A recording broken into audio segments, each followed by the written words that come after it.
Now, the Hunt Palmer Show. Yes! I feel like I've been waiting for this my entire life. You're listening to the Hunt Palmer Show on 104.5 ESPN Baton Rouge. Jolly good fun. Jolly good. Locking down the middle of the day. America's favorite daytime fun show. Live from downtown Baton Rouge.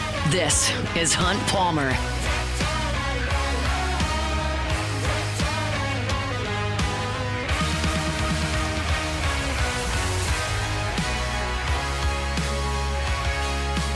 Welcome in. Hunt Palmer coming to you from downtown Baton Rouge on this Monday. Hope your work week's off to a good start. Appreciate you hanging out with us on 104.5 ESPN Baton Rouge. Saints lose. Joe Burrow got hurt. But LSU football's got some good news. Got a quarterback commitment today. Talk about Peyton Houston with Sonny Ship at 2 o'clock. Also chat national college football storylines with Denton Day at 2:30. I got my SEC picks against a number from the weekend. So lots and lots to do. Lock us in here over the next couple of hours. Got Jacob back and Cassie Spazzali back there on the ones and twos. Let's crank it up the way we do every single week with our Genesis opening drive. It's time for Hunt's opening drive, presented by Genesis of Baton Rouge. LSU wins on Saturday night. 20-10 was the final score inside Tiger Stadium. Really good win for LSU, and they did it behind a defense that just continues to play dominant football, and they did for 4 quarters in Tiger Stadium on Saturday night. I think when you talk about this game, there's 2 ways to frame it, and I think it ultimately ties back to the way that Brian Kelly handled Michael Caldwell's question in the postgame, which by this point you've certainly heard. You can look at this for 4 hours, or you can look at it in the grand scheme of 4 months. And I think it changes when you view it one way versus the other. Let me explain what I'm saying. If you just look at it for 4 hours, great job. Awesome. You went out there and absolutely smothered Florida. You picked off DJ Lagway 5 times. Deshaun Spears played 9 snaps, had 2 interceptions, including a pick 6. The Gators could not run the ball at all, 27 carries for 79 yards. They really only mounted 1 drive in the game. You controlled them defensively. Offensively, Nusmeier made 1 terrible throw on a 3rd and a million, and he's rolling to the right and throws it back across the field, which just should not happen. But other than that, you controlled the ball. You punted when you needed to. You had 1 good scoring drive. And after Deshaun Spears ran that interception back for a touchdown in the 3rd quarter to give yourself a 10-point lead, like, you pretty much just controlled the action and kept them at arm's length. At no point in the second half was LSU in significant danger of losing the game, and that's against an SEC team in a big-time environment, and it was very good. And to start the season 3-0 with wins over Clemson and Florida, which may not be great teams. Clemson's story yet to be written. I think we kind of know where Florida's headed. Could have said that last year, but I feel pretty confident saying again this year. It's a good start for LSU, and Saturday night was a good win. You won a league game at home by 10 points. Good job. And that's the way you can frame it. If you want to look at it in the context, though, of 4 months, and you want to look at it in terms of competing for championships, well, then you've got to talk about the sustainability of what you're doing, right? Because 1 win doesn't get you into the playoff. You need 10 of them. If you want to win the SEC, probably need to win 11, maybe 12. And if that's the case, the way that you're playing offense right now may not be good enough. It might be. You might have one of the best defenses in school history, and you may be able to win every single game 23-17. You may be able to win another one 14-10. You may be able to win another one 17-7. Like, you may be able to do that. I don't think you will. I think to win all your games, to go compete with Lane Kiffin and Ole Miss, to compete with the way Marcel Reed is playing at Texas A&M, to potentially compete with Lenora Sellers. We assume he'll be back by that point, and the explosiveness that he can provide, to compete with John Mateer in Oklahoma, to go to Tuscaloosa, the way that Ty Simpson's throwing the ball the last 2 weeks. If you want to do that and beat those teams consistently, I don't think 20 points like you did against Florida or 17 points like you had against Clemson is going to be enough. And that's where the question came from Michael Caldwell with WBRZ on Saturday night. Because And Brian Kelly was cranky about it. And the point of the matter is, and Brian Kelly apologized today, and it's water under the bridge. It doesn't matter. But and I'm not here to talk about the back and forth or who was right and who was wrong. What I'm telling you is Michael Cauble was looking at this in a 4-month prism, and Brian Kelly was looking at it a 4-hour prism. That's what you saw in that postgame. Brian Kelly wants to talk about his team winning a 2-score conference game. Michael Cauble's going, yeah, but we talk a lot about the playoffs around here, and LSU's won 3 national championships in the last 20 years, and you need to play a little better offense, right? And that's where the disconnect happened. So I'll lead the show today, starting talking about the defense. We'll talk about the offense next. The defense was awesome. And here's the thing I love about this defense. They're just so sound fundamentally. They had one bust, and they got bailed out by the holding. And it was a holding. You had the long touchdown to Ball where they lost him in the backfield in the defensive backfield, and he would have gone for a touchdown. But the holding brought it back, which, by the way, was hilarious. Jacoby and Guillory was down there by himself, waving them all back. That was high comedy to me. But that was the only bust really the entire game. Outside of that, LSU is in position. They set edges. They make tackles. It is not a defense that is predicated on making a ton of sacks and TFLs and that thing and that type of deal. It's just rock solid all over the place. I was looking, and I have a piece up at LouisianaSports.net right now called Statistically Speaking that's talking about LSU's defense. When you look at their sacks, they've got 7 on the season. That's 48th in the country. TFLs, they've got 14 on the season. That's 89th in the country. When you look at what they do everywhere else, 11th in the country in scoring defense, 5th in the country in run defense, 11th in the country in yards per carry allowed, 26th in the country in yards per attempt passing, 12th in the country in red zone defense. In terms of red zone attempts, teams have only gotten into the red zone against LSU 3 times in 3 games. They're 3rd in the country in that metric as well. They're 11th in the nation in 10-plus yard runs. They're 12th in the nation in 20-plus yard plays. Like, all these statistics, they're in the top 15 in the nation. They're not in terms of sacks and tackle for loss. It's not that type of defense. We're here. No easy throws. No gash runs, no chunk plays. You have to do it to go down the field against this team. You have to do it time and time and time again and get 4 yards and get 6 yards and get 7 yards and get 3 yards and get 8 yards and get 2. Like, you have to just consistently try to grind your way down the field. And LSU doesn't give you an inch. The only touchdown drive that Florida produced, Lagway had to convert 3 straight third downs. And the last one, he had to drop it in the bucket in the corner of the end zone with great coverage by Tamarcus Cooley. It's a great throw, great catch. Great throw, great catch. Greg McElroy said this on the broadcast. Like, perfect throw, great catch. Like, defense is usually going to lose that battle. Like, every once in a while you're in. But, I mean, if you make them make a perfect throw on a fade route to the back corner of the end zone as their most effective play on a drive, you've just about done all you can do as a defense. The consistency with which this team is playing on the defensive side of the football is phenomenal. You look at the second half against Clemson, shut them out.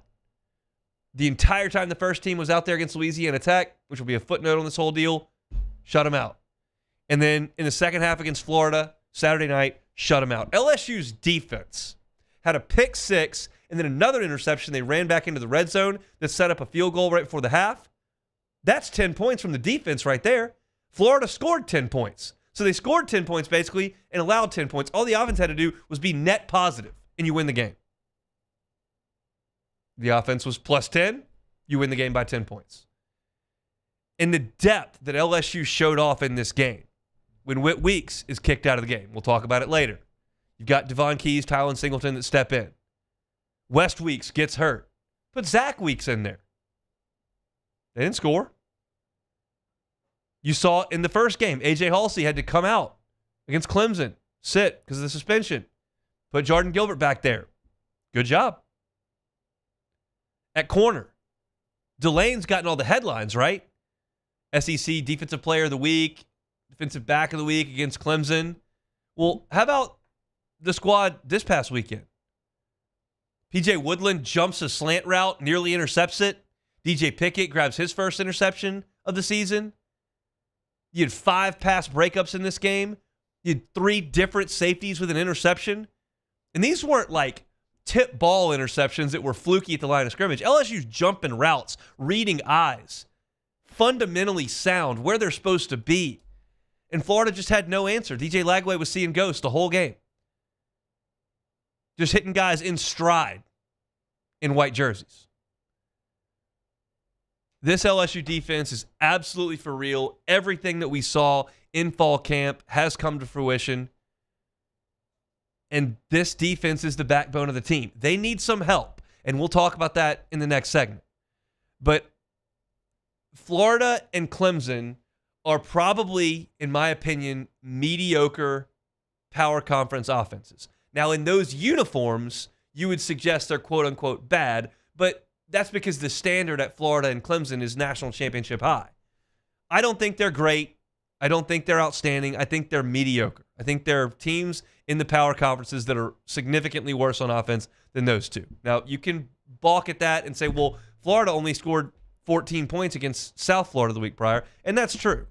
But Lagway's talented, and Eugene Wilson is talented, and they got an All-American center, and Ball's big physical back. Like, they have some guys that can function. And LSU swarmed them, smothered them, shoved them in a locker in the second half. Ball game. Awesome stuff. There are better offenses down the line that LSU's going to have to deal with. And I talked about that at the top of the segment. But that effort, Florida had the football for 21 minutes of the second half. 21 minutes. It's a 30-minute half. Florida, one time of possession, 37-22 in this game. The Florida offense was out of the field the whole game. Couldn't do anything. And that's kind of what we talked about all last week. That defense, that stadium, that was going to be a tough assignment for DJ Lagway in his first road start, and that Florida team with all the pressure they were dealing with entering that game. I thought LSU might struggle to get things going a little bit offensively. They did. I thought Florida would have a heck of a time trying to get things going against LSU, and they never got things started. One real drive of consequence for the Gators. 5 interceptions. Dominant effort by the defense. You win a game by 2 scores. That's great stuff. And for the course of that 4 hours, great win. Now we got to talk about the offense, and there was more news today from Brian Kelly about Garrett Nusmeier. That is the 4-month discussion. We'll have that when we come back. The Hunt Palmer Show. At Bayou Automotive, we believe in a sales process that puts you first. We want you to experience an easy purchase with clear pricing and great service. Let Bayou Ford and Bayou Chrysler Dodge Jeep Ram be your trusted partners in finding your perfect vehicle. The crew at Bayou Automotive is going to do right by you. At Auctioner, we know healing is a team sport. That's why we've partnered with world-renowned orthopedic surgeon Dr. James Andrews to create the Auctioner Andrews Orthopedics and Sports Medicine Institute. Whether you're a professional athlete or a weekend warrior, our team of specialists are dedicated to getting you back in the game. So whatever your reasons are for reaching your personal best, we've only got one. You. Auctioner Andrews Institute. Long live you.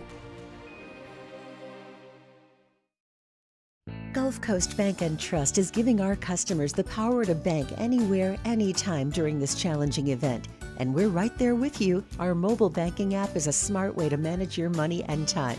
Gulf Coast Bank and Trust, the bank that cares about you. I'm Gabrielle McLeod on behalf of the Louisiana Propane Dealers. I have spent hundreds of hours preparing for scholarship competitions. That preparation paid off when I won the Fitness and Talent Awards along with the title of Miss Louisiana. The Louisiana Propane Dealers are also pretty talented and want you to be prepared for when the power goes out.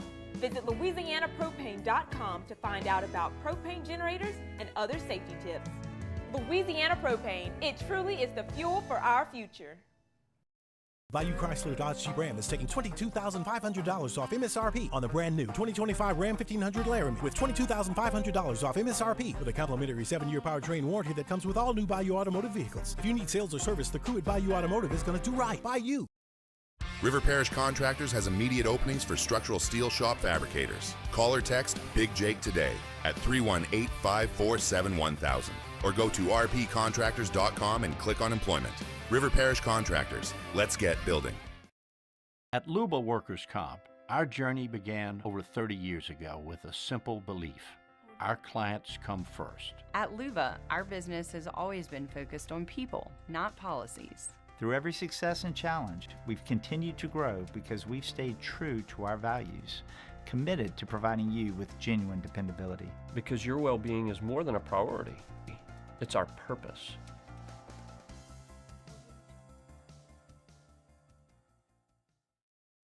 Family owned and community driven. Service Chevrolet Cadillac, a legacy you can trust since 1972.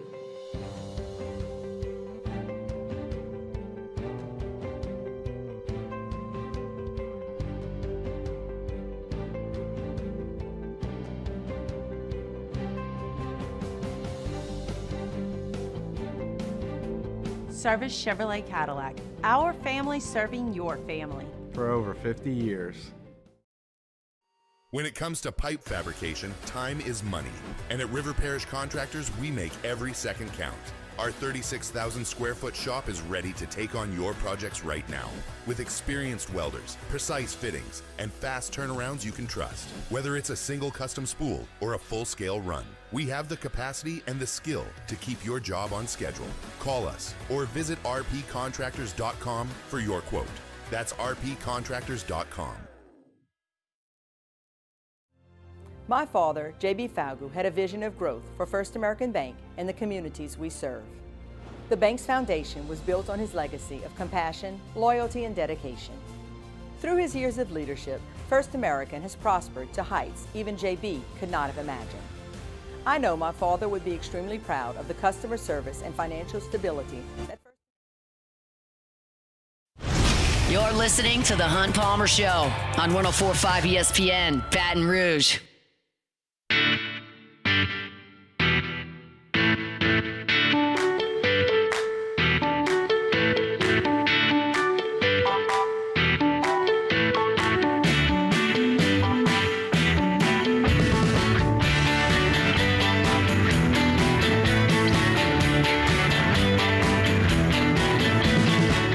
In 45 minutes, we'll chat with our guy Sonny Shipp from 24/7 Sports. LSU got a quarterback commitment from Peyton Houston, 2027 class. He's Evangel's signal caller up there in Shreveport. We'll talk to Sonny about what Houston's game looks like, whether or not he was surprised that Houston went with the Tigers over Oklahoma, and what does that mean for Colton Nusmeier and Elijah Haven, who were both in his class as well. We'll talk to Sonny coming up in 45 minutes. Saints reaction coming up in 15. LSU wins it 20-10 over Florida in Tiger Stadium on Saturday night, and the defense stole all the headlines, and rightfully so. They were brilliant. The offense was not brilliant. The offense was clunky. You look at what LSU did on its first 3 drives, they did not get a first down. They came out with the football in the first drive, 3 plays, 6 yards, punt. Got the ball back, 3 plays, 9 yards, punt. Then on their third possession, 3 plays, 1 yard, punt. Those 3 drives in total did not last 3 minutes of game time. Then you got into a little bit of a groove. You got the field goal drive that was set up by the interception, and then on the next drive, you went 76 yards on 10 plays. Nusmeier looked good. He looked in rhythm, hit Aaron Anderson over the middle a couple times, had the touchdown pass to Xavier Thomas on a gorgeous throw and catch, and that looked like you were kind of feeling it. And I was puzzled why on the next drive, midway through the second quarter, LSU decided to punt when I thought you had a hot quarterback and you needed to get a yard. Now, you're not very good at getting a yard, and Brian Kelly said today in his press conference that there were a couple of auto goes on the analytics that he decided to punt because the defense he trusts. And we talked about that for 2 weeks now since the Clemson game. He's going to change the way that he coaches based on the way that this defense is playing, and it worked. You won by 2 scores. But you got a field goal from the interception right before the half. You go in with the lead, and then here are your second half drives. 3 plays, 1 yard, punt. 4 plays, 40 yards, punt. 4 plays, 48 yards, ended on the interception. You had the one nice connection to Bauer Sharp, and then you had the final drive of the game where Caden Durham busted the 51-yard run. But it was punt, interception, punt in the second half, and that's just not good enough. The running game was anemic. It has been now for 3 games.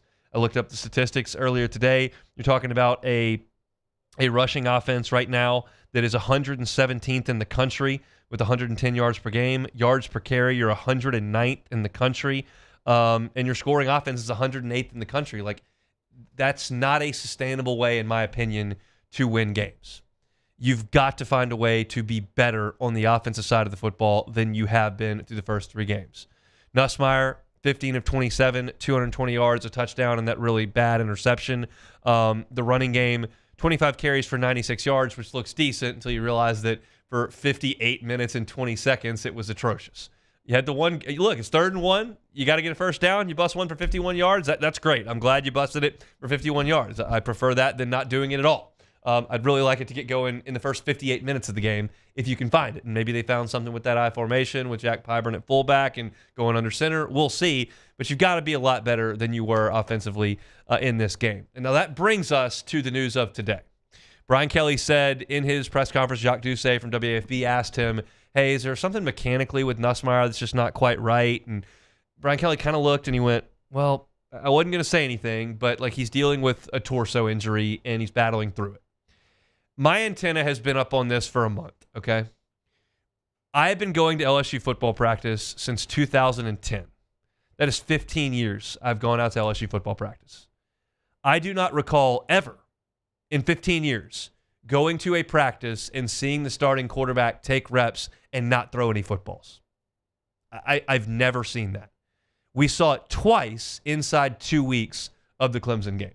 The Saturday prior to that game, we went into Tiger Stadium for a full squad workout, and Garrett Nusmeier never threw the ball and didn't take reps. And then Brian Kelly was asked about it, and he said, well, he just on a pitch count. We don't want to overwork his arm. And my antenna was up on that. And we talked to Garrett Nusmeier prior to the Clemson game, and Koki Riley from The Advocate asked him about kind of the pitch count and the workload kind of being limited a little bit. And Garrett kind of looked at him and said, yeah, I don't know anything about that. And so I'm sitting there going, okay, something's up. And Brian Kelly confirmed that today with a torso injury. This makes sense. LSU is not pushing the ball down the field.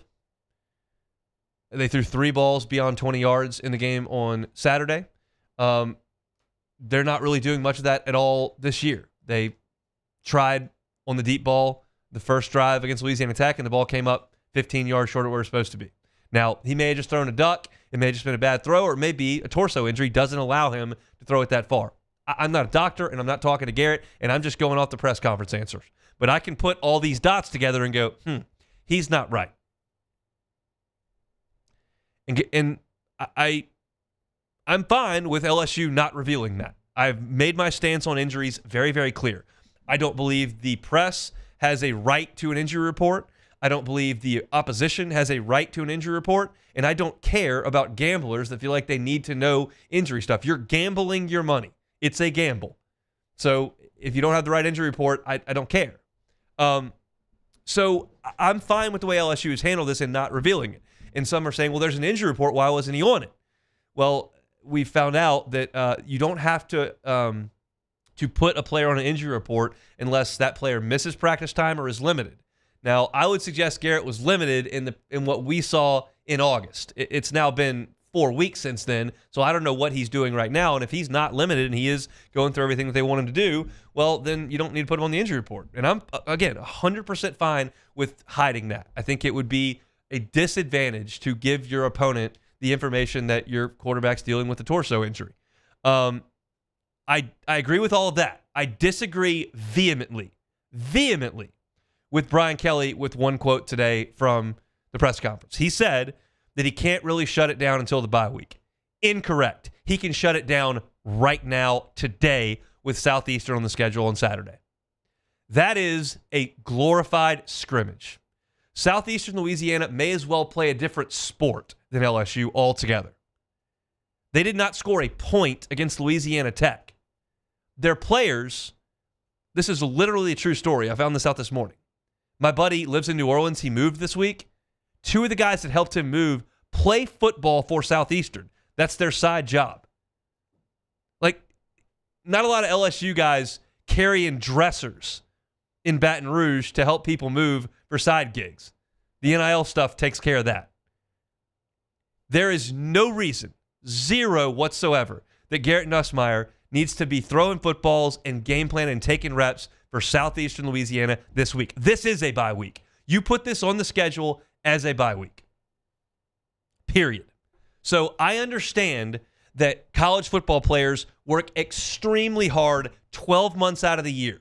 Early morning wake-ups, running 110s, weightlifting, game plan, film watching, practices, study hall, tests. Like, it is an enormous burden on them for 12 nights a year. Enormous. And to take that away from some folks, I get it. It's hard to do. But there are bigger things that need to be accomplished here than beating Southeastern on Saturday. You're going to beat them no matter who you put out there. LSU could literally play Juwan Johnson at quarterback and crush Southeastern on Saturday. They could play any of the walk-ons that they've got on the field at quarterback. I don't even know any of their names on the team. They can play quarterback. LSU would win the game handily. It's not a fair fight. They shouldn't even play these games against FCS schools. It's not a fair fight. But it does give you, if you're going to put this on the schedule and you're going to write them a check and they're going to come in here and lose by 50-something points, you might as well use it to your advantage. And if the advantage is Garrett Nusmeier not taking reps this week and not going out there and playing against Southeastern Louisiana a week before you got to go to Oxford and try to score with Ole Miss, sit him down. I'm not a doctor. I don't know exactly what's going on with Garrett. Maybe rest doesn't help. But if you tell me that he can't shut it down, quote unquote, until the bye week, which is after Ole Miss, I disagree. You shut it down right now. If there's any way that 5 days off is going to help this torso injury, oblique, pec, ribs, whatever it is, if 5 days helps, take the 5 days. Michael Van Buren could use some reps. Newsflash, Garrett Nusmeier has been banged up in his 2 years as a starter. He's got a bit of a shoddy offensive line. He takes a lot of hits. He's not the biggest guy. He's not the fastest guy. You might need your backup quarterback at some point. He did not have a great training camp. Get him 4 quarters of action against an FCS team. If he throws 2 interceptions or wildly misfires on a couple of balls, it doesn't matter. You're going to win. Southeastern could play this LSU defense for a month and a half. They wouldn't score 20 points. So if this is a significant deal that's really bothering him and is a reason that your offense is compromised and not pushing the ball down the field and not scoring a lot of points, and he doesn't look like the same quarterback he was last year, and rest is going to help him, then sit him down. There's no reason to put him out there against an FCS team. So I feel confident in saying that he's going to practice fully this week and he's going to go out there and play. So if I'm not going to get my wish that he sits the whole game, they need to go out there and hang 35 in the first half so he can sit the second half. Like, if you're not going to give me my way where he sits the whole week, at least let him sit the second half. This is a team that has big, big aspirations, and they've gotten off to a good start. There are a lot of landmines down the way, and LSU, as I said in the first segment, is not going to get to an SEC championship game, a playoff, a second round of the playoff, a semifinal, a national championship game situation. None of that is going to happen if they keep scoring 17, 20 points a game. And the guy that's got to get them out of this is the quarterback. It's 18. They're not all of a sudden going to turn into a machine on the offensive line. They're not all of a sudden going to become one of the most feared rushing attacks in college football. It's not going to happen. They can get a lot better throwing the ball. They can be a lot more effective and efficient throwing the football and moving and getting points. Garrett showed it last year. But he's inaccurate right now. They're not getting the ball down the field. He's obviously compromised. Everything needs to be done to get him into the best shape he can be in. And that doesn't mean go through 4 practices this week and then go play Southeastern on Saturday. He needs to sit. It's a hard thing to tell a fifth-year senior, but it's the right thing to do for the team. And I believe Garrett Nusmeier wants a lot of great things for this team. I think he knows how he feels, and I think LSU needs to do the right thing. I just don't have the confidence they're going to do that. It's just so very rare when an athlete can play and is withheld from doing so, just as a precaution. It rarely happens. I don't think it's going to happen on Saturday, but I certainly wish that it would. All right, chugging right along here on a Monday edition of the Hunt Palmer Show. We come back. Saints come up in one play short once again yesterday. We'll talk about it next. The Hunt Palmer Show. Genesis of Baton Rouge. GenesisofBatonRouge.com is the website. Every car that's on the lot is online at GenesisofBatonRouge.com. America's best warranty. Love telling you about it. Powertrain warranty, 10 years, 100,000 miles. Bumper to bumper, new vehicle warranty, 5 years, 60,000 miles. That is industry leading. 24/7 roadside assistance. That comes with you for 5 years, no matter how many miles you drive. That complimentary scheduled maintenance, 3 years, 36,000 miles. They come to you, bring your car back for service, bring it back to you, complimentary. That's just part of the experience of being a Genesis driver. Whether you're looking to get into a sedan, you're looking to get into an SUV, no matter what your family situation or life situation may be at the moment, Genesis has a vehicle for you. Go by and see them. Airline at PQ. Tell them the Hunt Palmer Show sent you in there. Test drive one of those vehicles and just get that Genesis experience. It's a luxury brand at a reasonable price, and all the models are IHA top safety picks. Genesis of Baton Rouge. Find them online, genesisofbatonrouge.com. My father, J.B. Falgu, had a vision of growth for First American Bank and the communities we serve. The bank's foundation was built on his legacy of compassion, loyalty, and dedication. Through his years of leadership, First American has prospered to heights even J.B. could not have imagined. I know my father would be extremely proud of the customer service and financial stability that First American provides to Southeast Louisiana. We continue to thrive because of the legacy of J.B. Falgu. BRAC teamed up to reimagine your parks, and you imagined big. With your help, we went to work, creating 12 beautiful community parks across the parish. A family-sized water park, miles and miles of trails, and parks just for your dogs. There are more places to splash, to explore, to run wild, and even soar. You imagined, we delivered. Gold. BRAC, your #1 park system in the nation. These ice cubes could have been a thankless bed for an all-you-can-eat salad bar. But instead, they cradle and cool the crisp, refreshing Dos Equis. Nicely done, ice cubes. 104.5 ESPN Baton Rouge and First American Bank and Trust bring you the Heart of the Game Award, recognizing student athletes who deliver when it counts. Nominate your game day standout at 1045ESPN.com by the 21st. We'll choose 5 male and 5 female finalists, and then it's up to the fans to vote for the winners. Each winner gets a $250 gift card, a custom award, and the spotlight they've earned. Presented by First American Bank and Trust, a banking tradition since 1910. Men, age is just a number. Don't let it dictate how you feel. Goodwood Men's Sexual Wellness has anti-aging services that can help you look and feel your best. Visit yourgoodwood.com and discover a renewed sense of vitality. We typically think of stress as being bad for us. At Our Lady of the Lake and LSU, we are researching how certain types of stress, such as exercise, can be good for our immune health. By studying people under extreme stress, such as athletes, astronauts, service members, and first responders, we're learning how to improve the immune health of everyone. That's the power of research. That's the impact of champions. Together, we roar. At Luba Workers' Comp, our journey began over 30 years ago with a simple belief. Our clients come first. At Luba, our business has always been focused on people, not policies. Through every success and challenge, we've continued to grow because we've stayed true to our values, committed to providing you with genuine dependability. Because your well-being is more than a priority. It's our purpose. This is the Hunt Palmer Show on 104.5 ESPN Baton Rouge.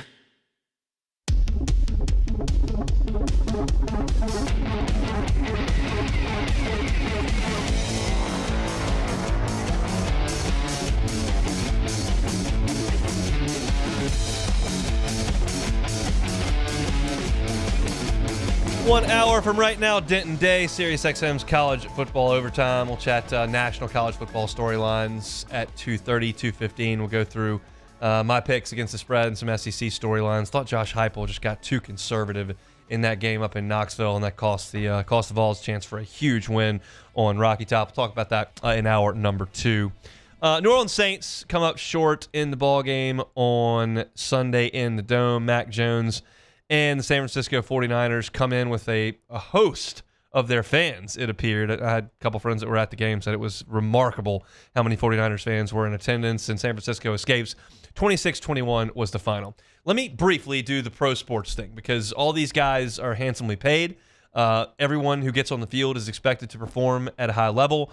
And losing is not going to be something that's acceptable in the grand scheme of things. You're out there to try to win the football game. The Saints have had opportunities for the last 2 weeks to win games, and they haven't won them. And that's not a good thing. And when you look at the schedule and the way things are moving in the wrong direction, it can get really ugly really fast. This was a big game. The Saints had an opportunity to win. It would have been really good for their psyche, and I think everyone overall for them to get it. I don't think they're going to Seattle and winning. Don't think they're going to Buffalo and winning, and then you really need to get on the right page in the next couple of weeks because you've got some winnable games at home, but it feels like it could slip away. That's the most important thing when you talk about professional sports. You got to win games. But I think all of us are aware of where the Saints are right now. And so I am going to look at some positives that's going to sound like a moral victory, going to sound like, you're not paying attention to the right things, but we understand where the Saints are right now. When you make a trade on Saturday for a guy that can't play this year, I think it's pretty evident that you're looking towards the future, right? So let's just agree that trading for Polk, who's on IR, they got an eye on the future. And I'm going to have an eye on the future as I watch this team. And I had an eye on the future watching this team yesterday. And I'll say this. I liked what I saw from Spencer Rattler yesterday. I liked it. Yes, he's got to hit that throw to Olave for a touchdown on that first drive. Like he's wide open, breaks free, great route. The throw was a little bit early and it was a little bit behind him, and Olave doesn't make the catch. I heard Hester and Flynn talking this morning. He's got to make that catch. He's a pro football number one. I'm not going to argue with him on that at all. I think it's reasonable that he can catch that ball, but I know that the ball's got to be thrown better than that. It's got to be out in front, and the guys admitted that as well. That's not a play you like, and you get the sack fumble, and that's a disappointing end to the game in that respect as well. But there was so much in the middle that was good, and I've watched Spencer Rattler play a lot of football, preseason football last year, starting some games for the Saints last year, preseason football this year, 2 games this year. You're now starting to get a sample size that's pretty big, and I didn't see squat last year or in the preseason that made me think, okay, that's pretty good. I have not been impressed at all. I was impressed with a lot of stuff yesterday. It was clearly his best effort. You look statistically at it, and he set career highs in passing touchdowns. He had 3 of them. In passer rating, 118. In completion percentage, 74%. And I thought some highlight reel plays. I mean, he dropped it in the bucket to Shaheed for that one-handed catch down the left sideline. I liked the ball placement on the throw to Juwan Johnson for that turning touchdown in the corner of the end zone. Really good throw on a 3rd down. How about the 3rd and 6th play when they're in 49ers territory in the second quarter, and he gets hit at about the 4-yard mark and just battles through and gets that first down on the ground. I thought that showed toughness, athleticism. Thought that was really, really good. I loved the throw to Veli for the touchdown on 1st and goal. That's exactly the role that you brought him in to play, the big physical shield, the defender body in the red zone that they didn't have. Chris Olave and Rashid Shaheed are going to struggle to make that play. But Vele is 6'4", and he can go in and shield the guy off and make the catch. That's what I'm talking about when I talk about putting these young quarterbacks, in this case it's Rattler individually, in a position to be successful with pieces around them. You want the best ecosystem possible for these guys to develop. And for the first time, I saw yesterday Spencer Rattler look like he was in command. I thought he was decisive. I thought his arm looked strong. I thought he was accurate for most of the day. I thought he moved the football. I thought there was a lot of really good stuff. He's got trouble on the interior offensive line, and the running game's not exactly what you would like it to be. Even though Kamara's running hard, Miller looks better than he has. The positive for me in this game was that Rattler kind of looked the part of an NFL quarterback. And nobody is suggesting in September of this year that he needs to look like an MVP. But you need to see improvements. I saw improvements yesterday. I really did. And I thought there was a good chance they were going to go down and get it done. I really did. They looked good offensively in the second half.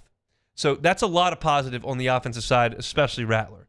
The defense stunk. It was just bad. They let McCorkle Jones, shout out Jacob Hester for consistently referring to him as McCorkle, but they let Jones throw for 279 and 3 scores. I thought there were guys running open too often. They don't have George Kittle, who's their safety blanket. Juwan Jennings is a little bit gimpy. He comes up with with 5 catches for 89 yards and a touchdown. I just didn't think the defense played very well, specifically the secondary. And that is disappointing because you've got some young guys in that secondary that you really feel need to be hits on this team. And I knew that Kyle Shanahan would have a plan. I think he's one of the best offensive coaches in college football, but I thought that the Saints could affect Mac Jones a little bit more and maybe force some mistakes, and you just didn't really see that. They sacked him 3 times, but he didn't turn it over, didn't throw an interception. The ball wasn't really in harm's way all that much. I wish you would have had Chase Young in this game to potentially impact things a little bit more. That's a guy that you really need to come back and to be maybe your best player on defense. But I'm disappointed that the Saints, with the backup quarterback out there, allowed the 49ers to go score those 26 points. I thought that I thought more of the Saints defense, and you start to look at this and realize, like, there's just not a guy on this defense that you look at as just an impact guy and a star. I hesitate to say that about Demario Davis because of his track record, what he's meant to that team, the position he plays and how well he plays it. And he's clearly their most productive guy. He had 1 billion tackles in week 1. He had 11 more yesterday. And at his best, he was an all-pro and one of the best linebackers in the sport. And he's not significantly less than that right now. But when you think about the best defensive players in the league and the impact that those guys can have, I just don't know that you look at anybody on this Saints team in that light. Chase Young could be, but he's not playing. And so you start to look across the rest of the line, and like Devon Gottschall was their worst-graded player on PFF yesterday. Brian Brzee is a great athlete, a good pass rusher. Is he great stopping the run? I don't know about that. Carl Granderson, okay.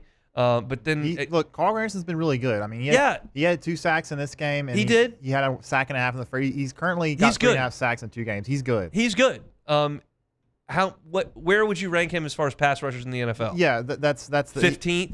He's probably 18th, not in the top 10, but you need stars. And I'm looking at a lot of the young players that they've got, and I'm looking at Alontae Taylor, who made a couple plays, had a really nice play breaking up a ball in the middle of the field. It's not that there's never a play.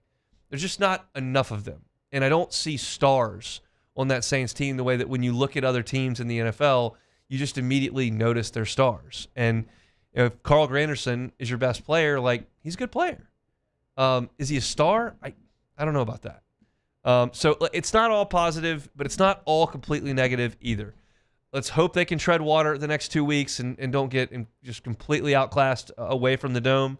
But I think for me, when I look at this organization where they are, when I look at this team, I look at a team, I thought there were some strides made offensively yesterday, and I'm not going to completely dismiss those, even though calling for moral victories in professional sports is absurd.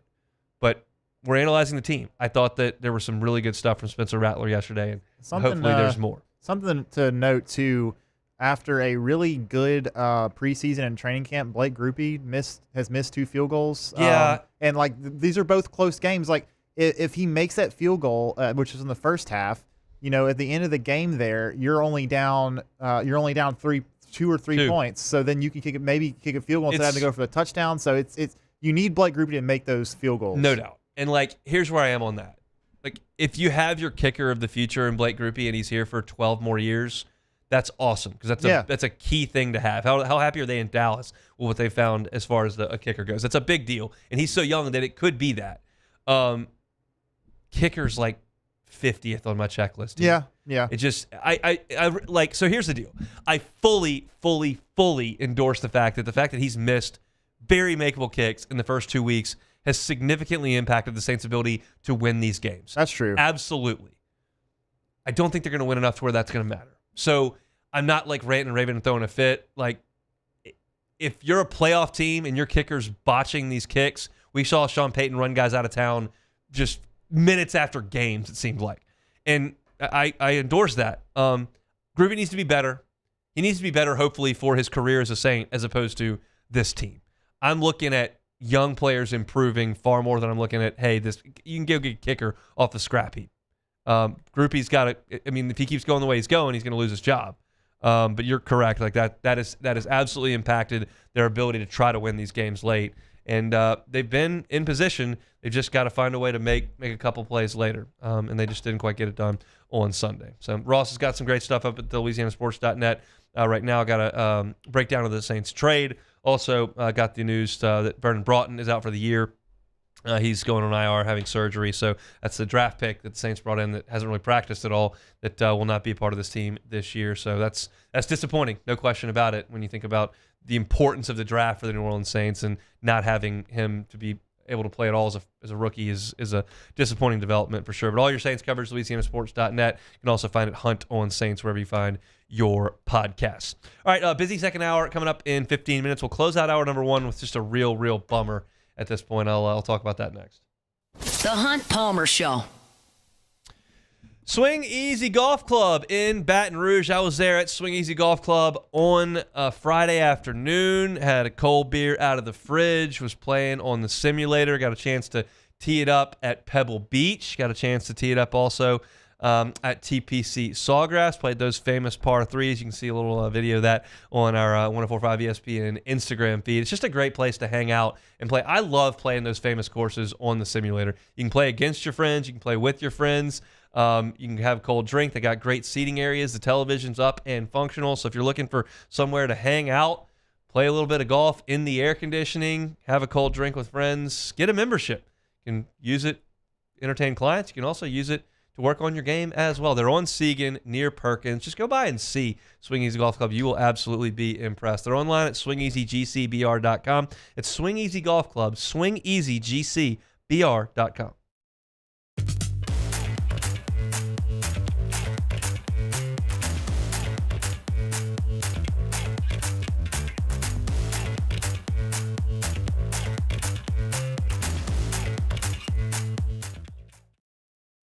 When it comes to pipe fabrication, time is money. And at River Parish Contractors, we make every second count. Our 36,000 square foot shop is ready to take on your projects right now. With experienced welders, precise fittings, and fast turnarounds you can trust. Whether it's a single custom spool or a full-scale run, we have the capacity and the skill to keep your job on schedule. Call us or visit rpcontractors.com for your quote. That's rpcontractors.com. These are the luckiest ice cubes in the world. They could have been a thankless bed for an all-you-can-eat salad bar. But instead, they've been called upon to cradle and cool a crisp, refreshing Dos Equis. Looks like the lucky just got luckier. Dos Equis. Breck teamed up to reimagine your parks, and you imagined big. With your help, we went to work, creating 12 beautiful community parks across the parish. A family-sized water park, miles and miles of trails, and parks just for your dogs. There are more places to splash, to explore, to run wild, and even soar. You imagined, we delivered. Gold. Breck, your #1 park system in the nation. ED, low T, or simply seeking to optimize your health and performance? Goodwood Men's Sexual Wellness offers a range of discreet services to address your specific needs. We empower men to reclaim their health and confidence. Visit yourgoodwood.com. When it comes to choosing energy for your family and your home, make the smart choice with natural gas. You can count on efficient and affordable natural gas to keep you comfortable and reduce your environmental impact to help protect our planet. Together, we're fueling our energy future. Atmos Energy. We came up with the idea of auctions in August. Gulf Coast Bank does all the work. We display the item, we prominently feature it in social media, on our website, but we do it because it's the right thing to do for the community.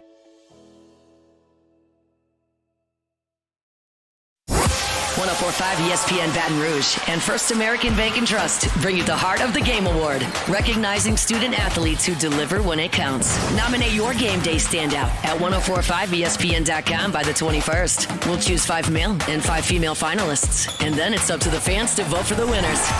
Each winner gets a $250 gift card, a custom award. You're listening to The Hunt Palmer Show on 104.5 ESPN, Baton Rouge.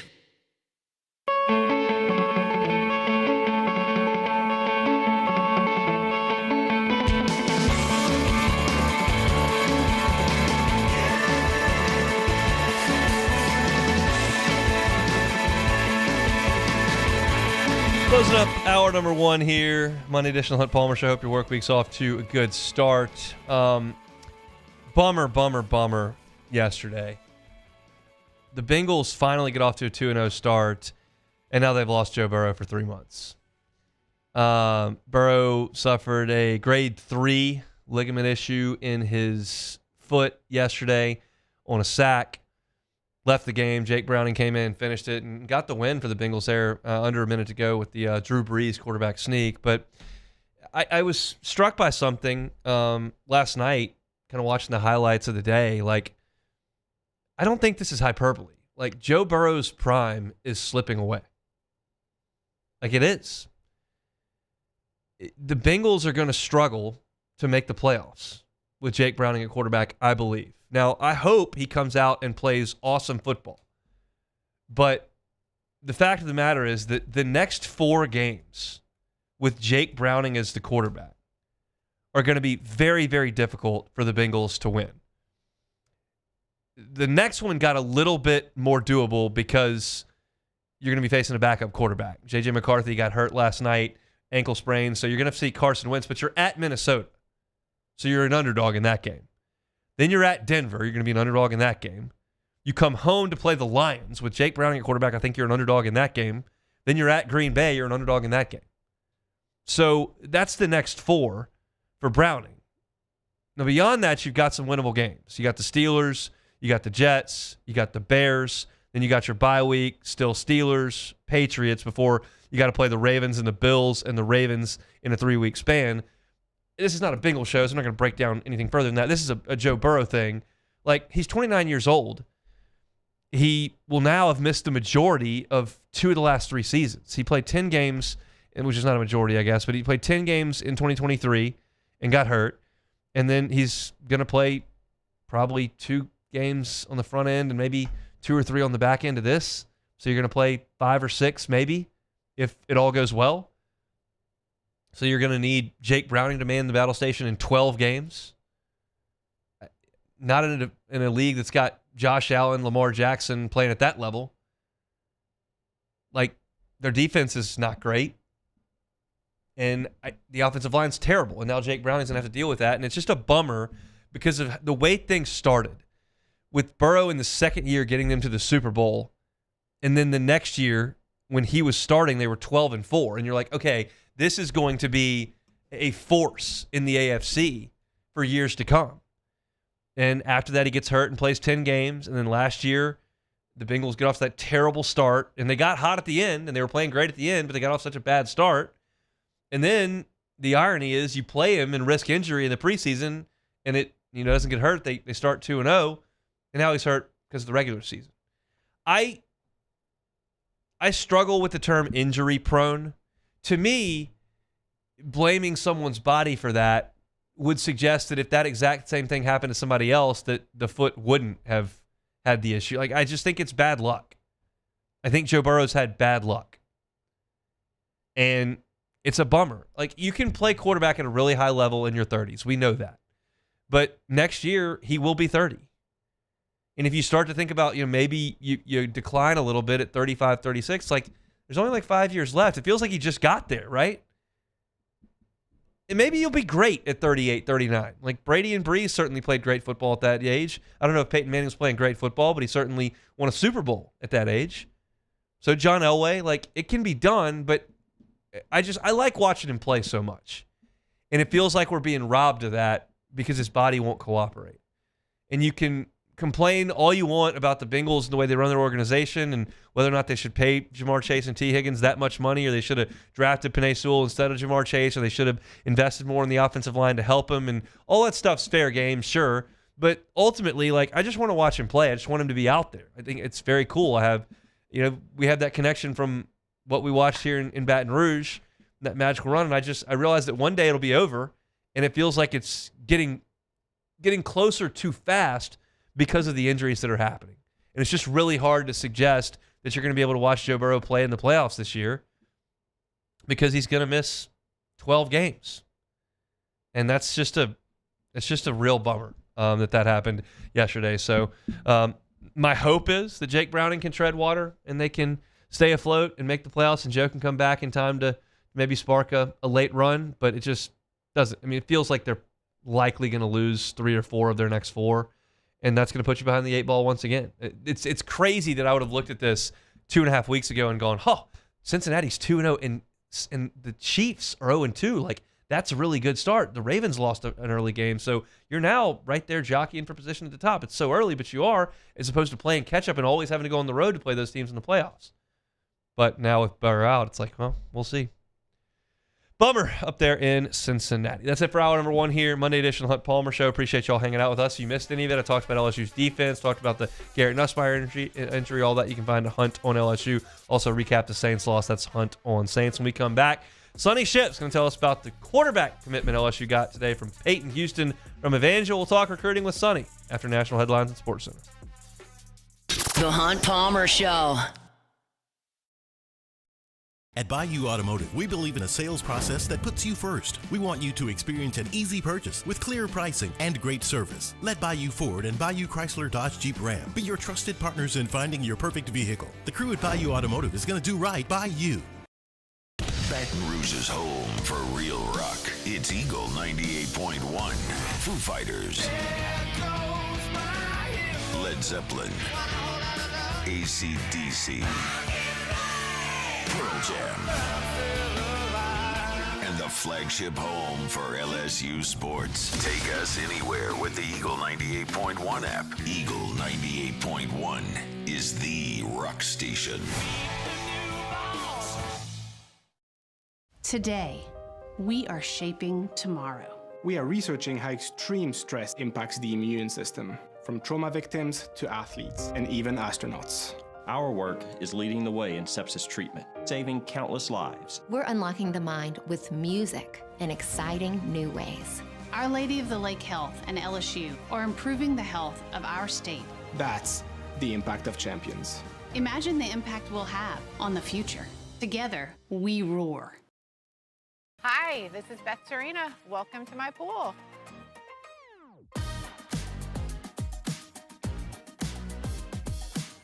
The first time I saw this beautiful pool, it exceeded every expectation that I had. They were able to get everything we wanted in this pool. It is a beautiful pool. We live out here, we eat out here, we watch TV out here. This is like our living room outside. We love this pool and everything about it. When we decided to build our pool, we called a great friend who is one of the best pool builders in the country in North Louisiana, and we said, who would you choose to build a pool in Baton Rouge? And without a hesitation, he told us Russell Pools. He said their history, tradition of great builds, great pools was unmatched. So of course, who did we call? Russell Pools. The advice I would give to anyone looking to build a pool is first call Russell Pools. They'll do an incredible job. It'll be incredibly organized. It'll be time efficient, and you will have your pool in no time.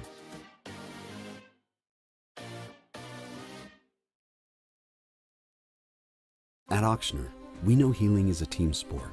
That's why we've partnered with world-renowned orthopedic surgeon Dr. James Andrews to create the Auctioner Andrews Orthopedics and Sports Medicine Institute.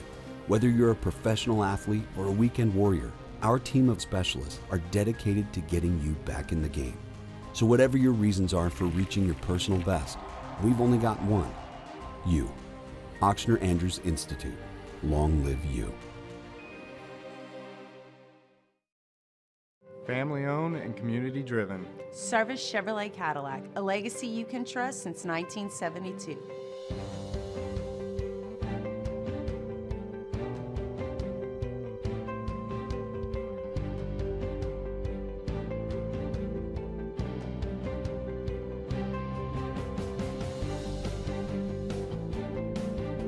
Service Chevrolet Cadillac, our family serving your family. For over 50 years.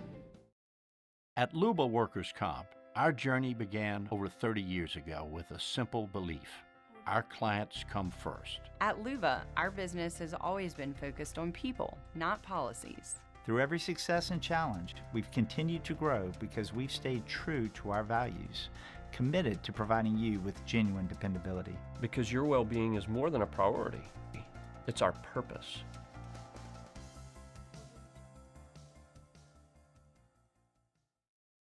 River Parish Contractors has immediate openings for structural steel shop fabricators. Call or text Big Jake today at 318-547-1000 or go to rpcontractors.com and click on employment.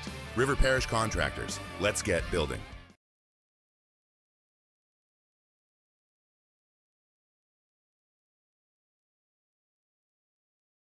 Sports Center. I'm Christine Lisi. Breaking NFL news from ESPN's Adam Schefter. Commanders quarterback Jaden Daniels has a knee injury. His status Sunday against the Raiders in question. Marcus Mariota starts if Daniels can't play. Vikings QB J.J. McCarthy likely out versus Cincinnati this week with an ankle injury. Carson Wentz the likely starter instead. The other QB for that matchup expected to be Jake Browning. He'll take over in Cincinnati with Joe Burrow needing toe surgery, which sources told Schefter will sideline him at least 3 months. No Burrow for most of the season likely means no postseason for Cincinnati, according to ESPN NFL analyst Rex Ryan. The Browning kid can get through. What are you going to get? Win half the games if he's your quarterback? We'll see. But yeah, this is, I mean, you can't take this player away from Cincinnati and expect to get in the playoffs. It's unfortunate. They have a 2-0 start, but forget it. Bears corner Jalen Johnson out indefinitely with a groin injury. The Jets are preparing for the possibility of starting backup QB Tyrod Taylor Sunday against the Buccaneers. Starter Justin Fields is in concussion protocol. Hey, it's your resident Super Bowl champ, Chris Candy. Coming up Tuesday, the Packers and Bills look like the best teams in football, but did they do enough to take over the #1 spot in my power rankings? It's Unsportsmanlike, 6 a.m. Eastern, right here on ESPN Radio, ESPN2, and ESPNU. Now, the Hunt Palmer Show. Yes! I feel like I've been waiting for this my entire life. You're listening to the Hunt Palmer Show on 104.5 ESPN Baton Rouge. Jolly good fun. Jolly good. Locking down the middle of the day. America's favorite daytime fun show. Live from downtown Baton Rouge, this is Hunt Palmer.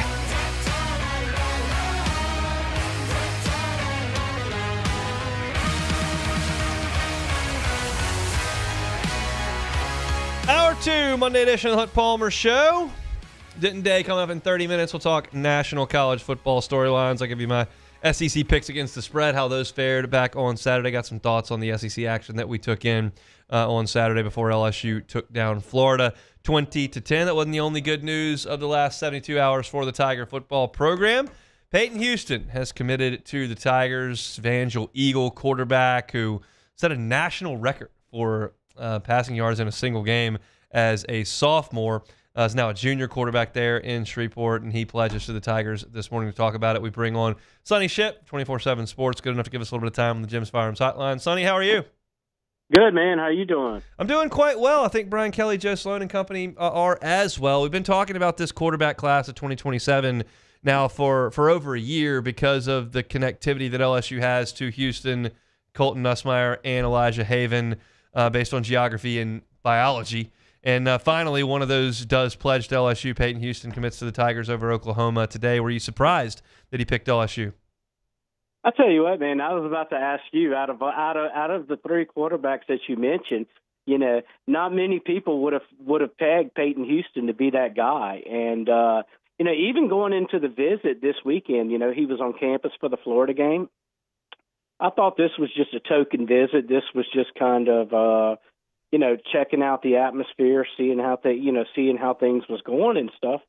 And because, like, you know, you had mentioned, you've got Elijah Haven in your backyard. You've got Colton Nusmeier, who has the biology connection that you referenced. And, you know, you just kind of always felt like that it was going to really kind of come down to those two. And I go back to July 23rd when Peyton Houston, he had spoken to one of our national recruiting analyst, Brandon Huffman, and he mentioned 5 schools when he talked about, you know, the offenses that he could see himself fitting in and the schools that were recruiting him the hardest. And at that time, LSU wasn't even mentioned in those 5. And so at that point, you really kind of started getting the feeling that, okay, this guy's kind of been on the back burner for a while now because Elijah Haven, the number one prospect in the country, 10 miles from LSU's campus, grabbed a lot of headlines. And then the headlines that Haven didn't grab, Nusmeier grabbed them because of the obvious connection that he had. And so I think, Houston was kind of, you don't want to say an afterthought, but you really kind of, he obviously didn't feel like he was a priority for LSU at that time because, like I said, he didn't even mention him. But I think a lot happened since then. Some of that being Frank Wilson getting more involved, and LSU kind of looking at this from a perspective of, okay, we've got two in-state quarterbacks. You go back and you look at the in-state quarterbacks. You had Ricky Collins, who is now at Syracuse. Walker Howard didn't really work out either. And so you're looking at how it's gone in the past. And I think LSU just said, okay, look, we've got three guys that we would love to have. Obviously, you're not going to get all three of them. I don't even think you're going to get two of them. But you look at it and you say, we've got one who's ready to pop right now. How do you not say we're going to wait on the higher ranked, the higher ranked guy? Or how do you say we're going to wait on the higher ranked guy, or we're going to wait on our starting quarterback's younger brother right now? So, LSU just pulled the trigger, and they got a good one in Houston. Tell me about his game. I know some a little bit concerned with the size, but the production obviously has been incredible. What do you think about his game? Yeah, I think I think the size questions are warranted. You kind of go back to Lindsey Scott. I think about Lindsey Scott when he came out of Zachary. Gatorade Player of the Year, just award after award. But you always had to worry about that height was always an issue, was always a problem.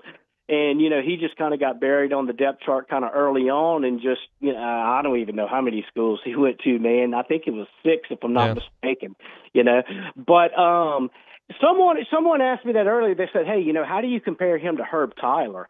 And I was kind of thinking to myself, like, okay, how much do you remember about Herb Tyler throwing passes? Because, he wasn't exactly known for being a guy who was just, one of the SEC's best passers back when he was there. That dual threat is what kind of stood out. Where I think with Houston, I think he kind of has some of those same characteristics as far as running the football as Herb Tyler. But I think that his passing mechanics and stuff, if you're looking for a guy in the NFL, a guy who doesn't run quite as well as Russell Wilson kind of comes to mind. And, obviously not saying that he's going to be the next Russell Wilson, but just his game kind of reminds me of that, as well as when you're talking about, a guy who has less than ideal prototypical measurables. You mentioned that you thought that LSU would probably only end up with one of those big three quarterbacks. You think that that Colton Nusmeier and Elijah Haven are destined to go elsewhere now? Man, I really don't know,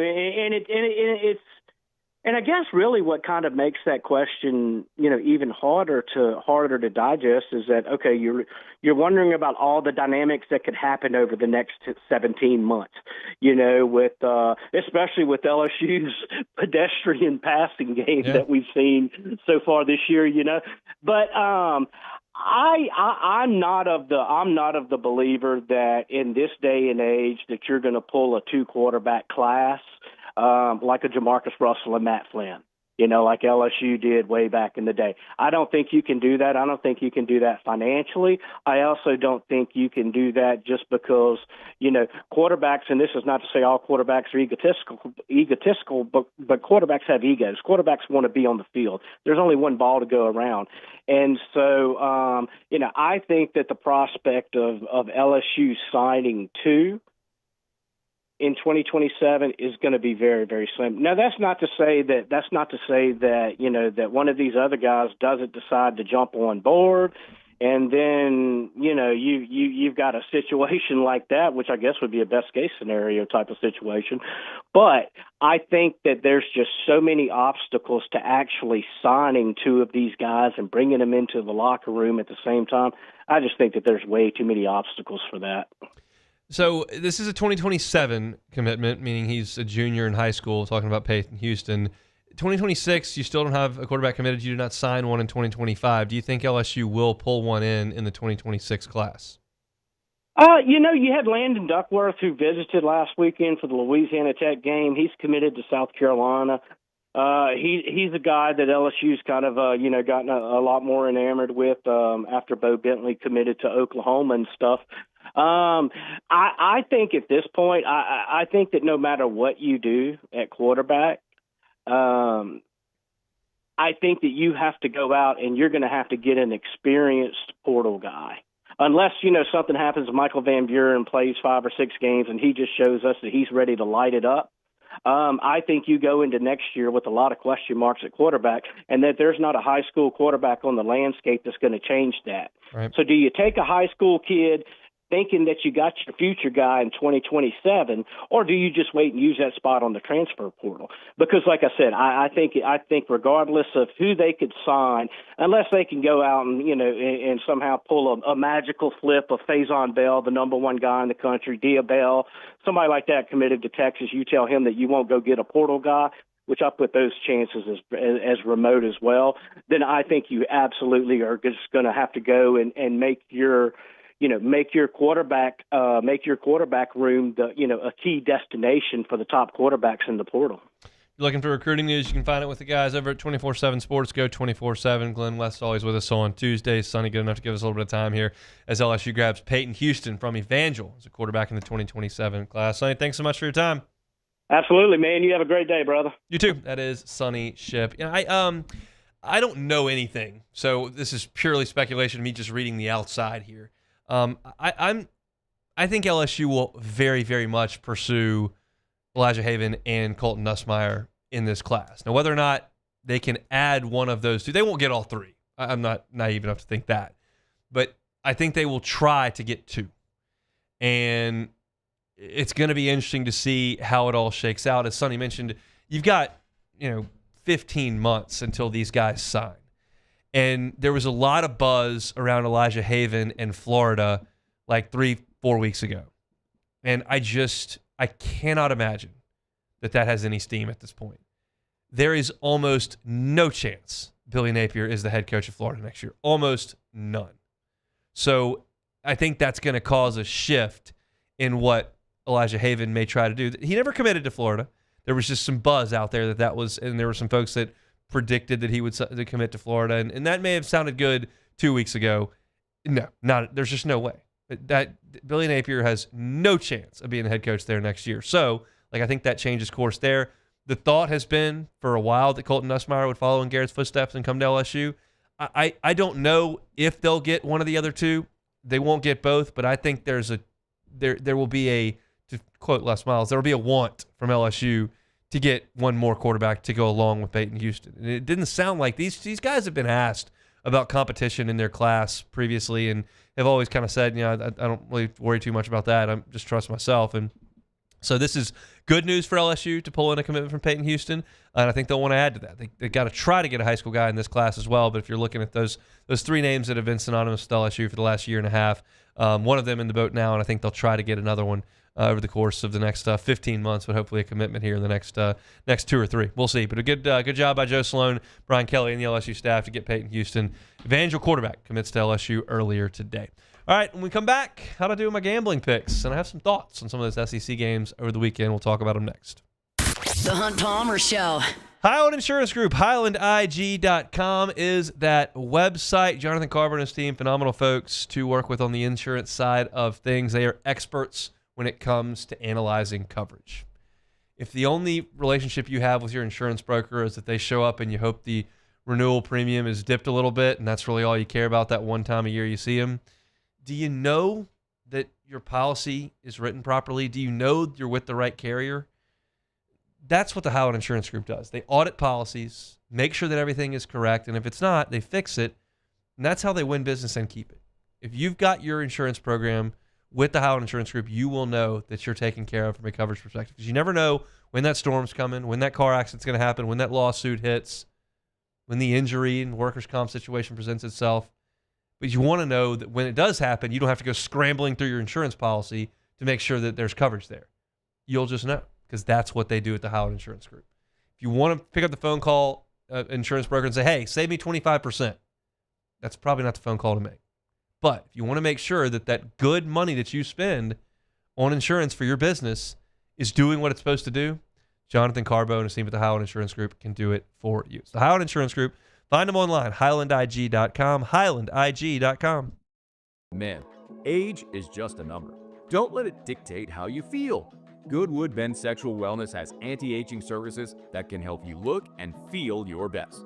Visit yourgoodwood.com and discover a renewed sense of vitality. Businesses like yours are the soul of our community. You deserve someone who'll deliver the internet services you deserve.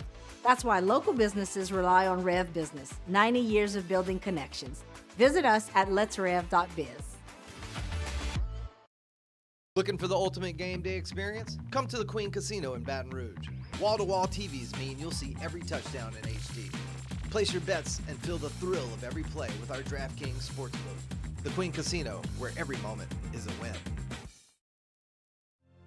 My father, J.B. Falgu, had a vision of growth for First American Bank and the communities we serve. The bank's foundation was built on his legacy of compassion, loyalty, and dedication. Through his years of leadership, First American has prospered to heights even J.B. could not have imagined. I know my father would be extremely proud of the customer service and financial stability that First American provides to Southeast Louisiana. We continue to thrive because of the legacy of J.B. Falgu. At Atmos Energy, our Smart Choice solutions help customers save energy and emissions with rebates up to $500 off high-efficiency natural gas appliances, smart thermostats, and weatherization upgrades. Together, we're fueling our energy future.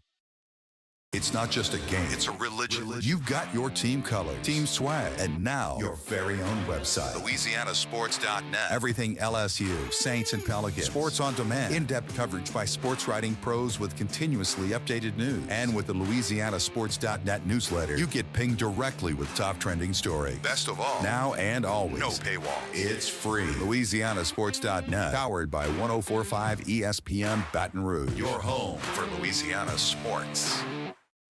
We typically think of stress as being bad for us. At Our Lady of the Lake and LSU, we are researching how certain types of stress, such as exercise, can be good for our immune health. By studying people under extreme stress, such as athletes, astronauts, service members, and first responders, we're learning how to improve the immune health of everyone. That's the power of research. That's the impact of champions. Together, we roar. At Luba Workers' Comp, our journey began over 30 years ago with a simple belief. Our clients come first. At Luba, our business has always been focused on people, not policies. Through every success and challenge, we've continued to grow because we've stayed true to our values, committed to providing you with genuine dependability. Because your well-being is more than a priority. It's our... This is the Hunt Palmer Show on 104.5 ESPN, Baton Rouge.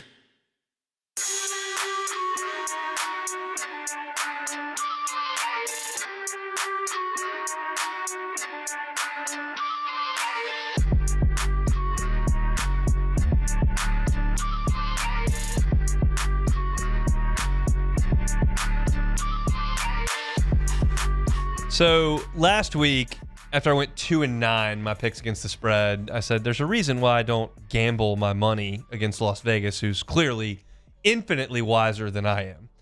And that was essentially backed up again this past week when 3 different games were decided by half a point on the spread, and I went 0-3. I had Georgia minus 3.5. They win by 3. I had Ole Miss minus 6.5. They win by 6. I had Kentucky minus 25.5. They win by 25. 3 hooks got me to a 4-6 week.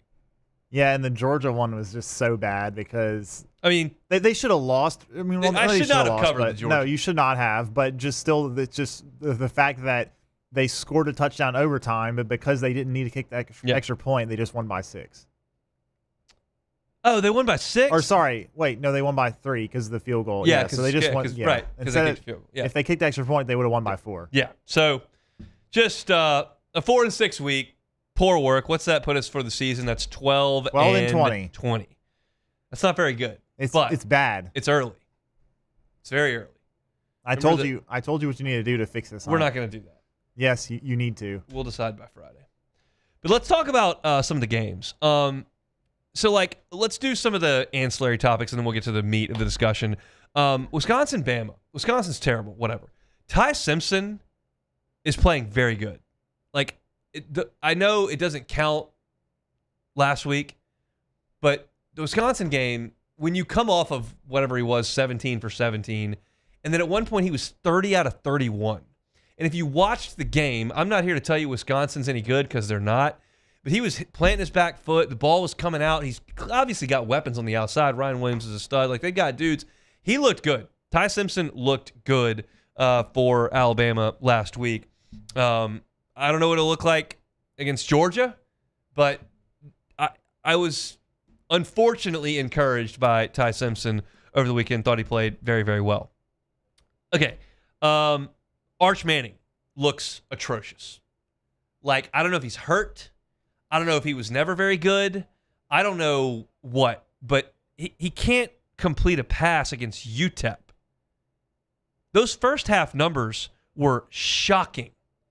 Shocking at one point. You're talking about a completion percentage hovering around 18% against UTEP.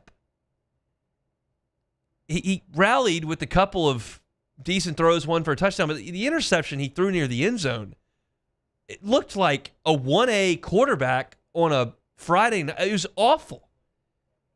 And I'm not here to end his career or suggest that everyone was wrong on him because his last name or all that kind of stuff, but it's now we're 3 weeks into this, and there's just not a lot of positive to look at with the way he's played.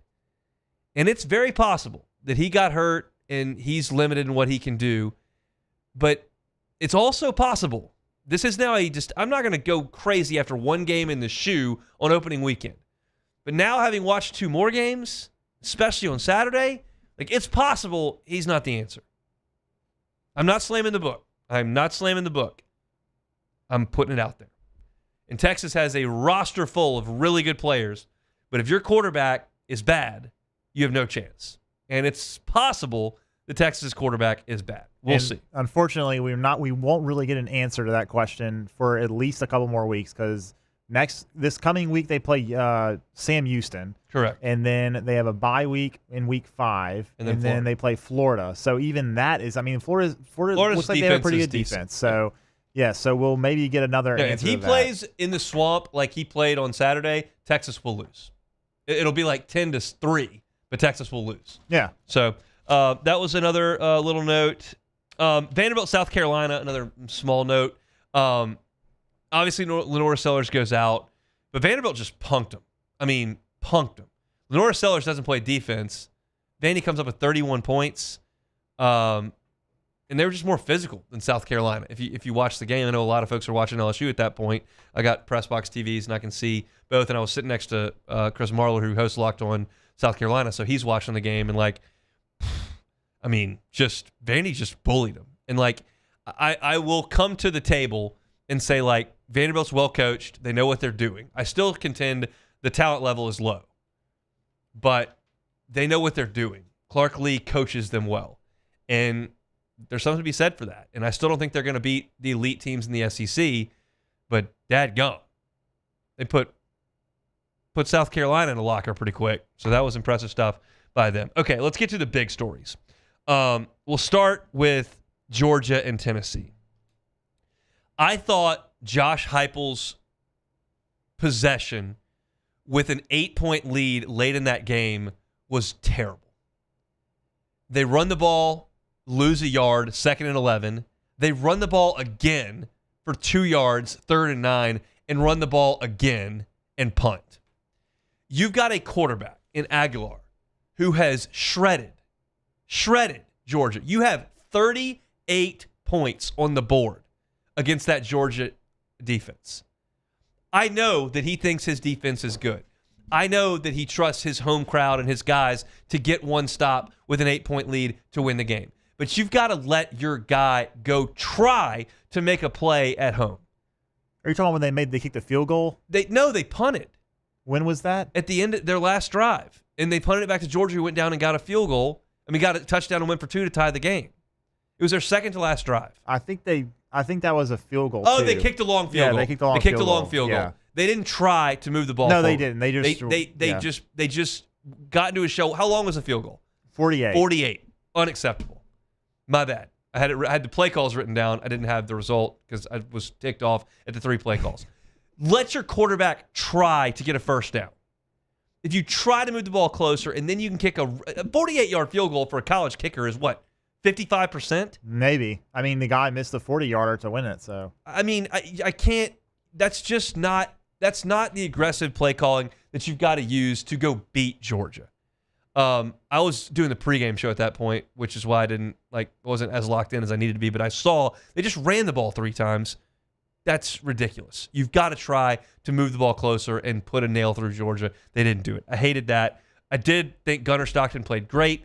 I did think that Aguilar played great. I did think that it was impressive that Josh Heupel could get his team to score 38 points on that Georgia defense. Those 2 teams are good. I said in July in Atlanta at SEC Media Days, I thought Tennessee would be bad. Tennessee, not bad. I thought they were impressive against Syracuse. Bad Syracuse team, but I thought they were impressive. And I was really impressed with what I saw from them on Saturday. Excuse me. That is a great environment, and Josh Heupel got good quarterback play. And there's going to be a lot made about Aguilar and Nico trading spots and where those 2 programs are at this 2 point. That's a different discussion, but impressive stuff. Georgia's just an incredible program to win tough, gritty games like that on the road where they're trailing basically the whole game. Impressive stuff. Tennessee looks good. I think Heupel failed in there with those play calls. And then you go to Notre Dame. And I said this after the first week, and I said this after the second week. Nobody's watching because they're playing terrible teams, and it doesn't matter, but Marcel Reed looked pretty good in their first 2 weeks. The defense looked terrible. They were playing teams they should run off the field in Utah State and Texas San Antonio, and they didn't because their defense didn't play well. But Marcel Reed looks good. The ball comes out of his hand good. His arm looks good. He's obviously a very good athlete, and he played great against Notre Dame, no doubt. Played great. Their defense has some significant work to do. But if you were looking at the way that Texas A&M played LSU last year, and that's your impression of Marcel Reed, he's just a runner, he can't throw the ball, I'm just telling you, he's a lot better than that. He can play. He can throw the ball, and Colin Klein is doing a good job with him. They've got real weapons on the outside. Craver and Concepcion, their 2 transfers they brought in at wide receiver. Those guys are making huge plays every week. Punt returns, screens that they take to the house, deep balls. Those 2 dudes are a problem. We know that A&M has a good offensive line that is very veteran, and we know Le'Veon Moss can run the ball. They're good on offense. If Elko can find something on defense, they're going to be a problem. And here's the deal. Texas A&M's schedule is pretty easy when you consider that it is an SEC slate. They have very, very manageable stuff on this schedule moving forward. They do not play Georgia. They do not play Alabama. They can. It's hard to find 3 losses for Texas A&M right now. You look at their schedule, and they jumped over that landmine at Notre Dame. They got Auburn coming to Texas A&M. They could definitely lose that game, but I think they're going to win it at home.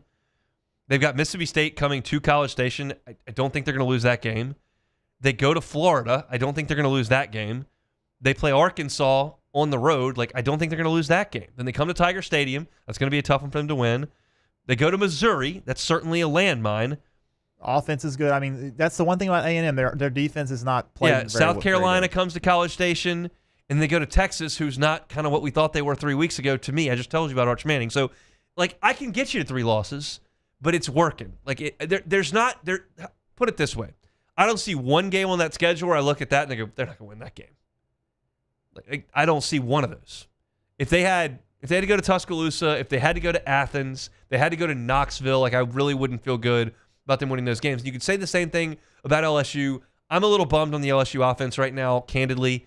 I'm hopeful that something happens in the next 2 weeks with Nusmeier's health, that kicks into gear. I've not dismissed LSU's offense in any way, and I'm really excited that they're 3-0.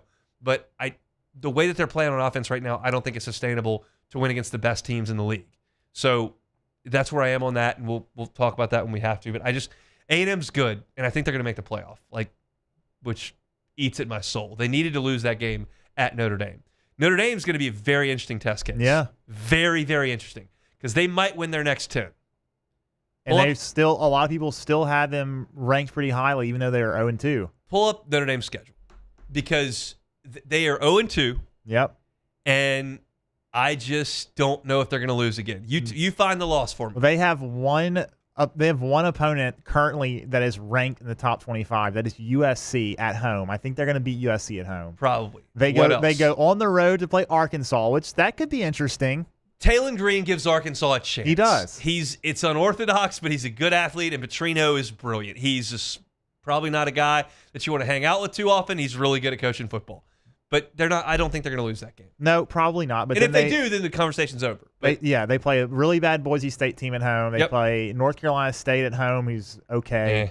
They go on the road to Boston College. Terrible. They play Navy at home. They go on the road to Pitt. Terrible. They play Syracuse at home, and then Stanford on the road. It's Stanford's their awful. final game.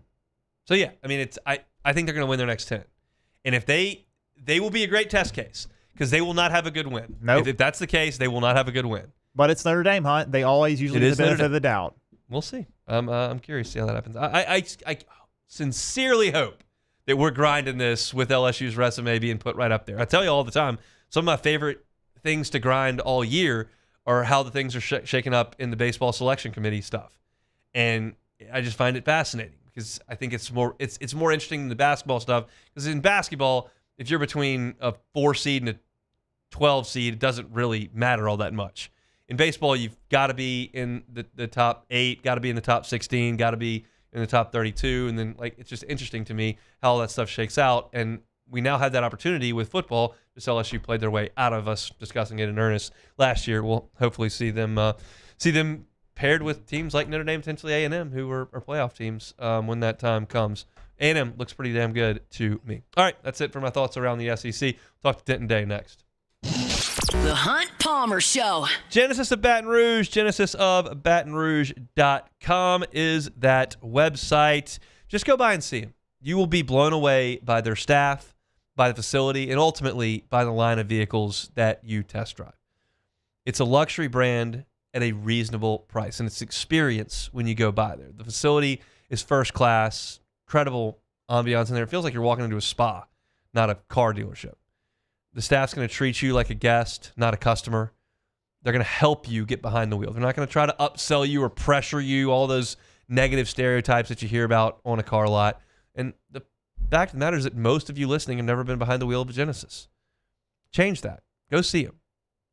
Get behind the wheel of one of their sedans. Get behind the wheel of one of the SUVs. I love the GV80. It's my favorite vehicle that they've got. Got behind the wheel of one a couple of weeks ago. It's great. Go see them. Every single model in the line comes with an IHA top safety pick. All of them. So it's one of the safest cars on the road. They're airline and PQ. You can find them online at genesisofbatonrouge.com. genesisofbatonrouge.com. These ice cubes could have been a thankless bed for an all-you-can-eat salad bar. But instead, they cradle and cool the crisp, refreshing Dos Equis. Nicely done, ice cubes. When it comes to pipe fabrication, time is money. And at River Parish Contractors, we make every second count. Our 36,000 square foot shop is ready to take on your projects right now. With experienced welders, precise fittings, and fast turnarounds you can trust. Whether it's a single custom spool or a full-scale run, we have the capacity and the skill to keep your job on schedule. Call us or visit rpcontractors.com for your quote. That's rpcontractors.com. At Atmos Energy, our Smart Choice solutions help customers save energy and emissions with rebates up to $500 off high-efficiency natural gas appliances, smart thermostats, and weatherization upgrades. Together, we're fueling our energy future. Looking for cleaner energy? Propane is energy for everyone. And when you're cooking with clean, affordable propane, you're cooking with gas. In the wintertime, nothing heats a home like Louisiana propane. And when you need hot water, propane's got you covered. Oh, and you won't regret that propane generator when the power goes out. I'm Miss Louisiana, Gabrielle McLeod, and to find more information and to find a propane dealer near you, visit louisianapropane.com. Men, age is just a number. Don't let it dictate how you feel. Goodwood Men's Sexual Wellness has anti-aging services that can help you look and feel your best. Visit yourgoodwood.com and discover a renewed sense of vitality. BRAC teamed up to reimagine your parks, and you imagined big. With your help, we went to work, creating 12 beautiful community parks across the parish. A family-sized water park, miles and miles of trails, and parks just for your dogs. There are more places to splash, to explore, to run wild, and even soar. You imagined, we delivered. Gold. BRAC, your #1 park system in the nation. Today, we are shaping tomorrow. We are researching how extreme stress impacts the immune system, from trauma victims to athletes and even astronauts. Our work is leading the way in sepsis treatment, saving countless lives. We're unlocking the mind with music in exciting new ways. Our Lady of the Lake Health and LSU are improving the health of our state. That's the impact of champions. Imagine the impact we'll have on the future. Together, we roar. Hi, this is Beth Serena. Welcome to my pool.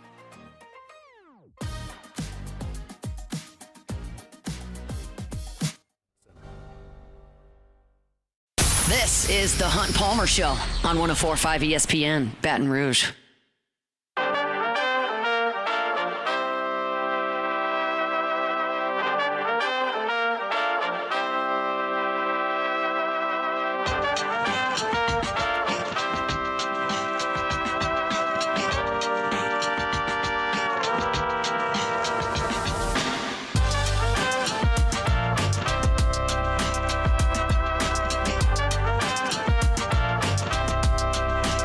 Monday edition of the Hunt Palmer Show. Hope your work week's off to a good start. Appreciate you hanging out with us. Let's head out to the Jim's Firearms Hotlines where we find our guy Denton Day, SiriusXM's College Football Overtime, with us talking national college football storylines every Monday. Denton, how are you, sir? Hunt, I'm good, man. You want to talk about offense and offense on third downs, the running game maybe? Like, what's on your mind? He apologized today. I think it was the order of the questions as opposed to the question itself that kind of irked Brian Kelly. But all is well now. He's apologized to Michael Cauble, and we're off and running on Southeastern Week here in Baton Rouge. Let's talk about what we saw over the weekend. I want to start in South Bend. Texas A&M gets a late touchdown to beat Notre Dame, who ultimately loses because they can't execute an extra point. What'd you learn in that game? I learned that Marcel Reed is a gamer, man. Yeah. I mean, I thought he played really, really well. Notre Dame's in a weird spot because now they're 0-2, and they don't have a whole lot of big opponents on their schedule to come. I think they're in trouble. I think that's probably the biggest thing that I took away from that is that Notre Dame is in a little bit of trouble. Obviously, it feels so early to talk about the college football playoff in September, but they kind of forced our hand to it. It's all that everyone really cares about now. And you look at Notre Dame's schedule with the goal being to get there, and there's just not a lot of opportunities for them to really stun people or showcase what they are to people. I mean, maybe like a USC gets ranked, or maybe like Navy's ranked 24th by the time they play Navy, but like, is that really going to be a massive head-turning win? So I think we learned that Notre Dame, even though I actually thought they played relatively decent, this is a much different Notre Dame team this year than it was last year. What about Clemson? They go on the road and lose to Georgia Tech. How are we feeling about that? They are booty cheeks. Oh, man, brutal. I mean, brutal. And I was the idiot that came on with you and said, I think Clemson's going to win the national championship. Yep. I think this is much more like a 2018 Clemson team than we've seen. Oh, my God. What an idiotic thing to say. Lord have mercy. They suck. Cade Klubnik stinks. Now, he was on like some podcast. Oh, I forget the name of the podcast, and I apologize to that podcast. But he's like, yeah, everyone always wants me to stink. I was like, we don't have to want right now, bro. Like, he is really just not that good. He was not the best quarterback on the field going up against the guy in Haynes King. That's like, he's a fun quarterback, but I've never watched a lot of games and thought this guy's like legitimately the best quarterback on the field. He was the best quarterback on the field. It's kind of embarrassing for Clemson. We were sold a bill of goods, and right now it's nothing but theft. Should you feel differently about LSU then with that statement? Maybe a little bit, but LSU has now showcased over the course of consecutive weeks that defensively they're still really good. So I think if it was just that game against Clemson and then the next two, like a Florida went and hung 35 on them and they won in a shootout, maybe you feel a little differently, but they've just put together 3 consecutive games of not allowing the opposition to put up a lot of points. So I don't think I feel too much differently about LSU, even though I think Clemson stinks. My favorite LSU defense stat is that they've only allowed 3 red zone possessions total in 3 games. They are just not allowing teams to get into scoring territory, which has been good to watch here in Baton Rouge. I guess we can stay there. LSU beats Florida 20-10. Billy Napier's offense with DJ Lagway just not able to do anything. 5 interceptions. Is it panic time in Gainesville? Is that show over? Yeah, I think it is, because at the very least last year you could say, well, they didn't give up on him.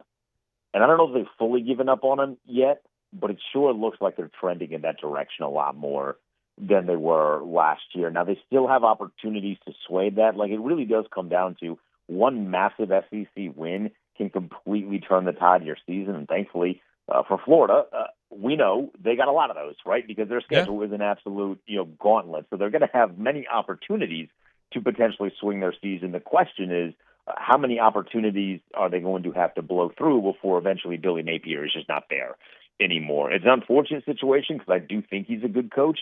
There's just, for whatever the reason was, the marriage was not perfect with him and Florida, and you don't really have a fallback now that DJ Lagway is playing and not performing to the standard that he needs to. Playing and not performing to the standard that he needs to. Let's talk about Arch Manning and Texas. Are you on the panic button yet? Maybe not the panic button, but this is more of just the reality button. Is there a button for that? Like, it's sure. Reality coming and crashing down on everybody. I never understood why people thought that one really good game against Mississippi State was all of a sudden going to turn this guy into Jesus in Austin, right? Like, I want Arch Manning to be successful. I think college football is better when programs like Texas are very successful, but he's not at the level yet where he is going to lift a program. Like, the program right now needs to lift him. It looks like he has a little bit of the yips. So I don't know how you fix that as a quarterback. I think what you need to do is you got to just go out there and tell him to throw down the field a bunch. But these are the games where you're supposed to be doing that. And at least this weekend, there was not a lot of that. The numbers that they put up offensively against the UTEP team is just really despicable for how talented Texas is. So not panicking, but just realizing this was always going to be the reality of what Texas was in 2025.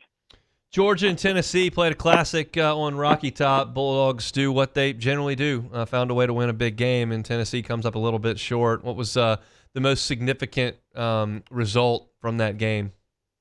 I was really impressed with the way that Kirby Smart coached in comparison to the way that Josh Heupel coached.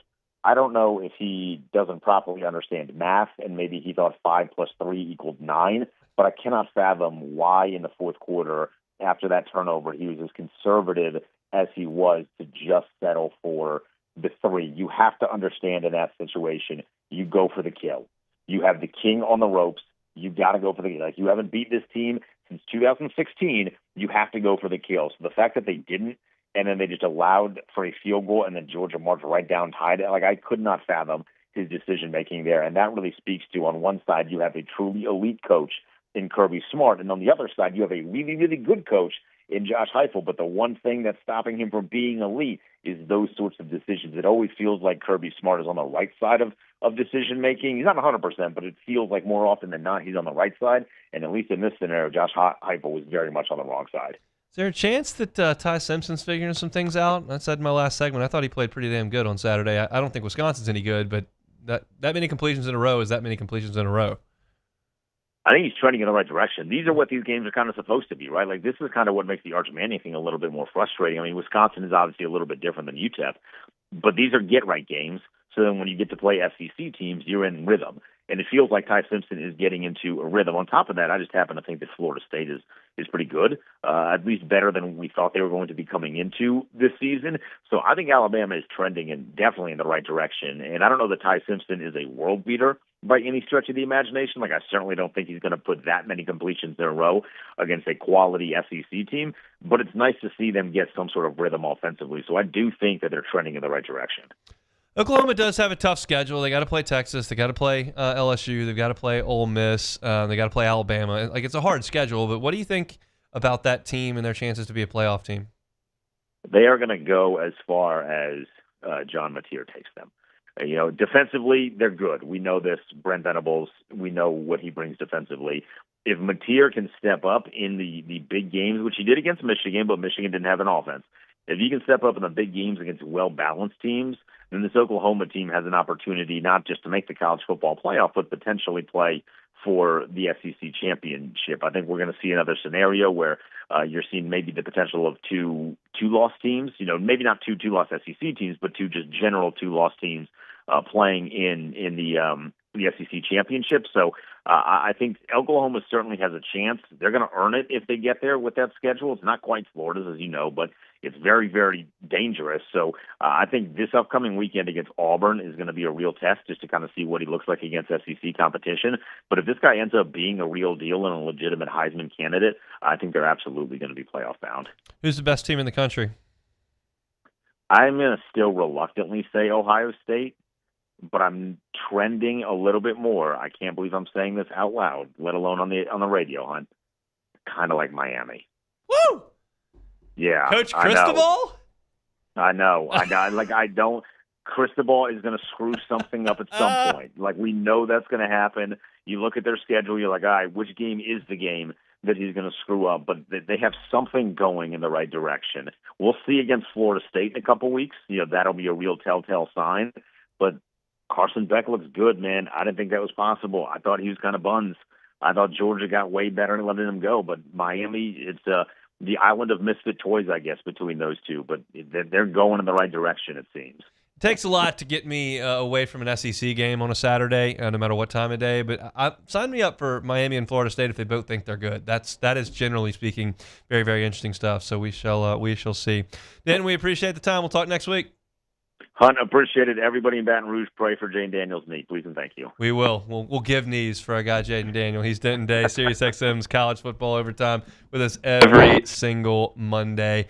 Jaden potentially might miss a week with a little bit of a knee issue that he suffered back on Thursday night. So we'll see what the results are of practice this week and whether or not he can return to action for Washington. Joe and Jaden both banged up after week 2. Come back and close it out next. The Hunt Palmer Show. One Bath and Closets. OneBathAndClosets.com is the website. David Vaughn and his team, 30 years redesigning and remodeling bathrooms and closets. My guy Brian Haldane, Talk 107.3 morning show host, also producer for us in the LSU Sports Radio Network, was chatting with me the other day. Said, "Who's the guy with the bathrooms? I think I gotta redo a couple bathrooms." So David Vaughn, One Bath and Closets, been at it for 30 years. He can help you do it. It can be any size remodel. They are perfectly capable of installing a shower, dealing with the entire vanity situation, putting in brand new floors. Like, they can do everything you need them to do. They can also do simple stuff like a tub to shower conversion that can be done in about 3 days. Like, any range of renovation or remodel that you're looking to do, David Vaughn and his team can make it happen for you. And they also have financing options available, 0% up to 18 months. That's same as cash if you can qualify. Go see pictures of their great work, see the testimonials from their satisfied customers. Request that free consultation at OneBathAndClosets.com, OneBathAndClosets.com. Flight by Yingling is raising the bar by crafting the next generation of light beer. With only 2.6 carbs and 95 calories, this is premium refreshment 6 generations in the making. Flight by Yingling. Raise the bar. Parish Construction and Roofing. This is Coach Kim Mulkey. Go to parishbuilt.com for all of your roofing needs. From your hometown, parishbuilt.com. My father, J.B. Falgu, had a vision of growth for First American Bank and the communities we serve. The bank's foundation was built on his legacy of compassion, loyalty, and dedication. Through his years of leadership, First American has prospered to heights even JB could not have imagined. I know my father would be extremely proud of the customer service and financial stability that First American provides to Southeast Louisiana. We continue to thrive because of the legacy of JB Falgout. 104.5 ESPN Baton Rouge and First American Bank and Trust bring you the Heart of the Game Award, recognizing student athletes who deliver when it counts. Nominate your game day standout at 1045ESPN.com by the 21st. We'll choose 5 male and 5 female finalists, and then it's up to the fans to vote for the winners. Each winner gets a $250 gift card, a custom award, and the spotlight they've earned. Presented by First American Bank and Trust, a banking tradition since 1910. These are the luckiest ice cubes in the world. They could have been a thankless bed for an all-you-can-eat salad bar. But instead, they've been called upon to cradle and cool a crisp, refreshing Dos Equis. Looks like the lucky just got luckier. Dos Equis. ED, low T, or simply seeking to optimize your health and performance? Goodwood Men's Sexual Wellness offers a range of discreet services to address your specific needs. We empower men to reclaim their health and confidence. Visit yourgoodwood.com. At Ochsner, we know healing is a team sport. That's why we've partnered with world-renowned orthopedic surgeon Dr. James Andrews to create the Ochsner Andrews Orthopedics and Sports Medicine Institute. Whether you're a professional athlete or a weekend warrior, our team of specialists are dedicated to getting you back in the game. So whatever your reasons are for reaching your personal best, we've only got one: you. Ochsner Andrews Institute. Long live you. Family owned and community driven. Service Chevrolet Cadillac, a legacy you can trust since 1972. You're listening to The Hunt Palmer Show on 104.5 ESPN Baton Rouge.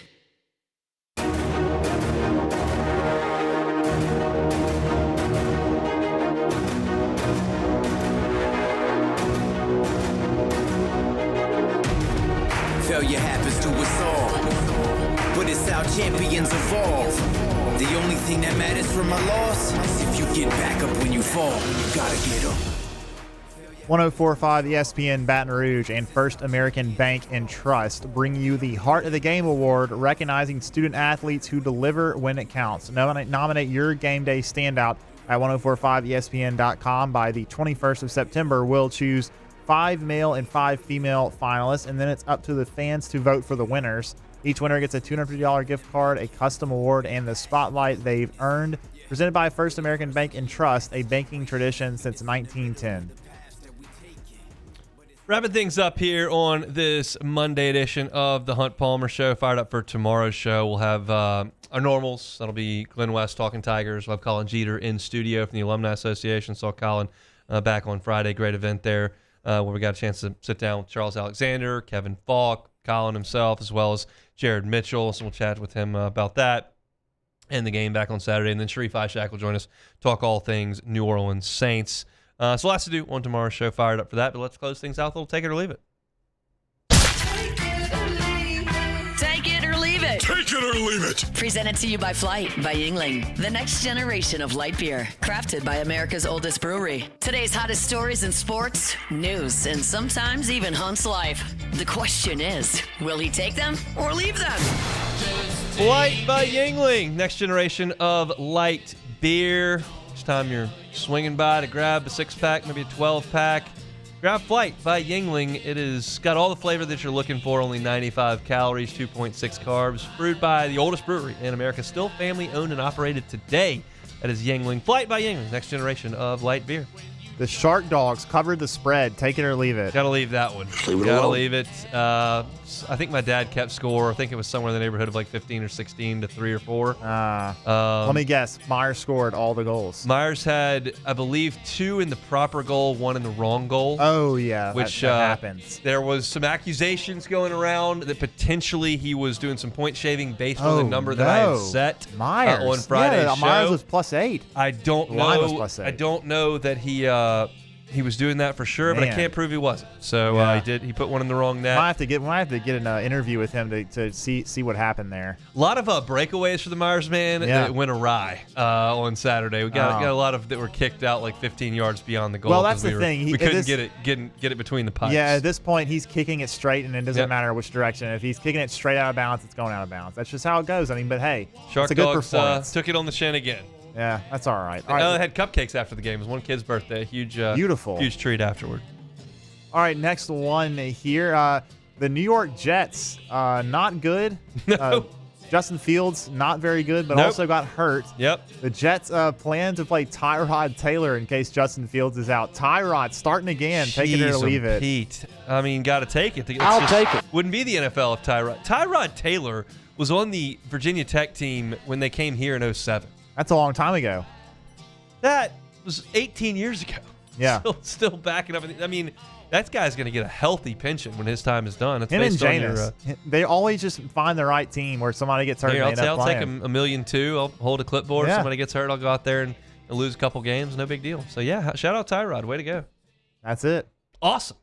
All right, if you missed any of the show today, catch it on demand wherever you find your sound. Talked about LSU's defense to open the show. Talked about the offense, including the Garrett Nusmeier injury if you're just getting off work or hopping in the car. Brian Kelly said today that Nusmeier's been battling through a torso injury and that he can't shut it down to the bye week. I disagree with that vehemently and told you about that early on today. You can catch that all at Hunt on LSU. Also talked to Sonny Ship about the commitment that LSU got from Peyton Houston. That's at Hunt on LSU as well. Saints reaction. I like Spencer Rattler on Sunday. Thought he played well. Not real thrilled with the rest of the outfit, but I thought he was good. So you can get that at Hunt on Saints. Matt's going to drive you home next one after further review. We'll be back same time, same place tomorrow for a Tuesday edition. Hunt Palmer Show. The Hunt Palmer Show. Looking for cleaner energy? Propane is energy for everyone. Propane water heaters are very cost efficient, and the savings are even greater with a tankless propane water heater.